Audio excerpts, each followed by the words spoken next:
நான் பாட்டுக்கு சிவனேன் தாண்டா இருந்தேன்னு சொல்லிட்டு நைட் தூங்கிட்டு இருந்தேன். என்ன 2:30 மணிக்கு எழுந்து வாடா பொள்ளாச்சி போகலான்னு. நைட் 2:30 மணிக்கு எதுக்குடா பொள்ளாச்சின்னு கேட்டால் தமிழ்நாடு பைக்கர்ஸ் மீட் நடக்குது, தமிழ்நாட்டிலேருந்து 300 பைக்கர்ஸ்க்கு மேலே அந்த ஈவெண்ட்டுக்கு வருவாங்க அப்படின்னு சொல்லிட்டு கூப்பிட்டு போயிட்டாங்க. அதுக்குன்னு ஒரு அநியாயமே இல்லாமல் நைட் 4:30 மணிக்கு இப்படி 180 என்ன இழுத்துட்டு போயிட்டு இருக்கீங்களேடா அப்படின்னு நினச்சேன்.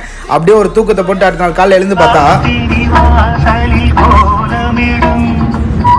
அப்படியே பீஸ்ஃபுல்லாக சாங் கேட்டு நாங்கள் பாட்டுக்கு ஸ்பாட்டுக்கு போயாச்சு. அங்கே போய் பார்த்தா ஏகப்பட்ட பைக்கர்ஸ் இருந்தாங்க. ஆஃப் ரோட் ஈவெண்ட், மாடிஃபைடு ஈவெண்ட்னு சொல்லிட்டு ஏகப்பட்ட ஈவெண்ட்ஸ் நடந்துட்டு இருந்துச்சு. நாங்கள் கூட்டமே இல்லாத பக்கத்தில் இருக்க தனியாக ஒரு ரெசார்ட்டுக்கு வந்து சில் பண்ணிட்டு இருந்தோம். நமக்கு தெரிஞ்சன்னா அவரோட ஆடி A7 பார்த்தீங்கன்னா நமக்கு ஜாயின் பண்ணியிருந்தாரு.